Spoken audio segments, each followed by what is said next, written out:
What's up everyone? So, today's video is going to be a quick rehouse and care video of my gorgeous girl Rosie in here, who is the Brazilian giant white-knee tarantula, Acanthoscurria geniculata. So, going to rehouse her into this enclosure and give a few tips of care as well. So, she is currently in a 20cm by 20cm enclosure, and she has outgrown it a little bit. She has recently molted maybe a month or so back, so she's probably in need of something a bit larger. So I bought this 20 by 30 by 15cm tall enclosure from the spider shop there. So that's just a little bit bigger for her. And when she's an adult, so this enclosure will probably last her another couple of molts. When she's adult, I'll probably rehouse her into something probably 30cm cube or even slightly larger. They are a big spider. They're not called giant white-knee for nothing. The leg span of this species, the females, can easily reach a leg span of 8 inches, sometimes even 8.5 towards 9 inches as well. So they are a big tarantula, not quite as big as your Theraphosa species or Lasiadoras that can reach leg spans of 10 inches, but still much bigger than the likes of Mexican red knee, Arizona blonde, other common tarantulas in the hobby whose leg spans reach maybe 6 or so inches. 8 inches is a big tarantula. She's currently, I would say, about 5 inches leg span, so sub-adult, and she'll just continue to grow. But anyway, let's go ahead with the rehouse. So, first things first, have my big bag of Spider Life substrate. Spider Life is a good substrate for a lot of tarantulas.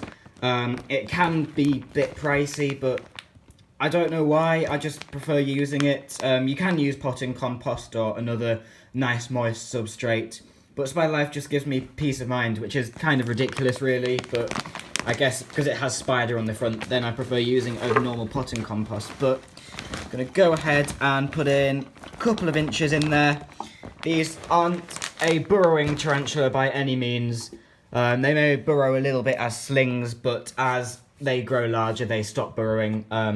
You may see them moving dirt around to create sort of scrapes or more space under a log or something like that, but they won't burrow far under the substrate at all.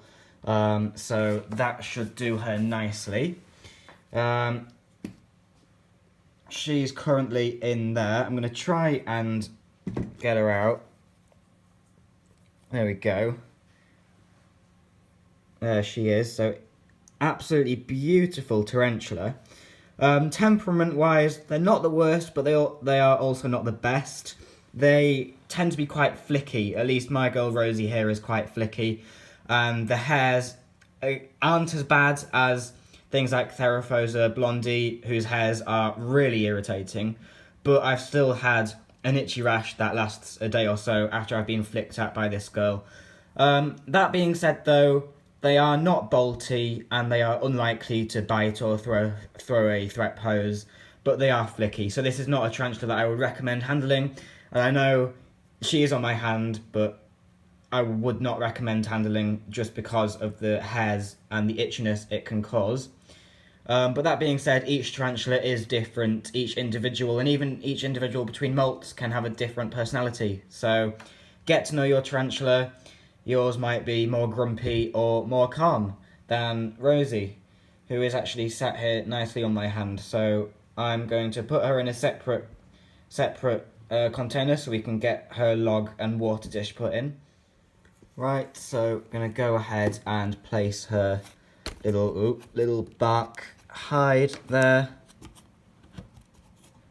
Probably just adjust that slightly, just so it's higher. Dig some of the dirt out from underneath it. And then also going to use the dirt from her container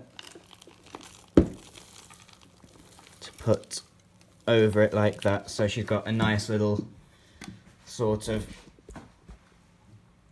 place where she can go and hide. Even though they are quite a good display species, Rosie, at least, will sit out on display most of the time. She doesn't hide, and as I've mentioned, she doesn't burrow. And that goes for most of the time for Acanthoscurria geniculata. They tend to sit out in the open quite a lot, making them a good display tarantula. So I'm going to put her water dish in now. I'm actually going to give her a new one. Dig out a space for it. Put it in the corner. Don't want any dirt in it. Although she will probably put dirt in the water dish once she's settled in. And going to fill that up as well.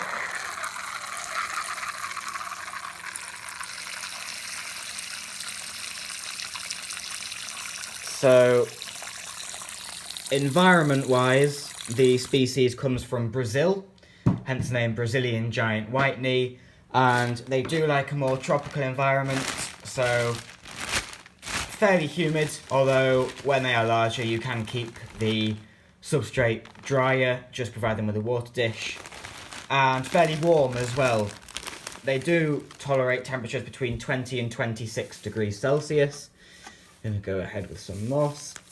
So as long as you're going to house it in a room where the temperature stays above 20 degrees and not too hot either, below 30, I would say. But 20 to 26 is a perfect range.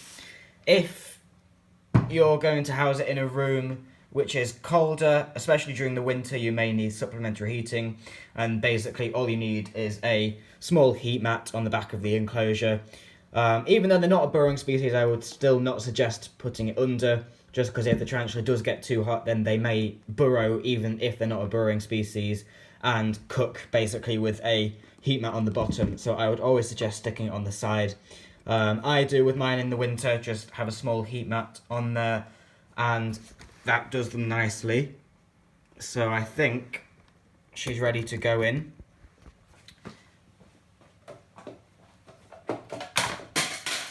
Just throwing the lid on the floor.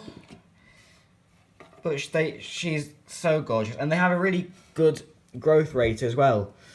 Females can reach full size in as little as 2.5 years. I've had this girl for just over a year. I got her last June, and she's grown. She was probably about a 1.5 inch leg span, and now she's 5 inches, so she has grown a lot. Females have an average lifespan for New Worlds, living about 20 years, sometimes more.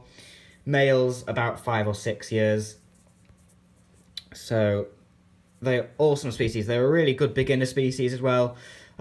Just be aware of those urticating hairs. But other than that, they're really good, really easy care requirements, really good beginner species. As far as feeding goes, you can feed crickets, although make sure they eat the cricket. Don't leave the cricket in there with them, because especially if they're in pre-molt, the cricket can actually attack the tarantula and bite it. I have crickets here, just because I ran out of roaches. Roaches are the best food source, I would say, for tarantulas. Either red runners or dubias. I would suggest red runners, even though they get everywhere. Red runners are high in nutrition. But crickets do nicely as well. So I'll give this girl a cricket probably 2 or 3 times a month. I'll give her a couple of crickets, so about 6 crickets every month. As slings, obviously you feed smaller meals but more often, so smaller crickets once a week. And as adults, when she's an adult female, she'll only need a few crickets a month. So toss in the cricket. She might not go for it, but that's just because we've just moved her. These do have a really good appetite on them though, a really good feeding response. Once she's settled in, every mealtime, every feeding time, she will pounce straight on that cricket unless she's in pre-molt. And even then I've had her eat just a couple of weeks before pre-molt. But as with all tarantulas, if your tarantula stops eating and the abdomen is still large and goes sort of black and shiny, stop feeding, leave them to molt. The Brazilian giant white knee isn't a particularly webber tarantula. It doesn't web up its enclosure. Only when it's about to molt, it will make a molt mat. It doesn't web up like the other tarantulas I've got. Blooming hell, clumsy today. So like the Harpactira pulchripes there, or the GBB, definitely won't make web displays like that, but still a fantastic species.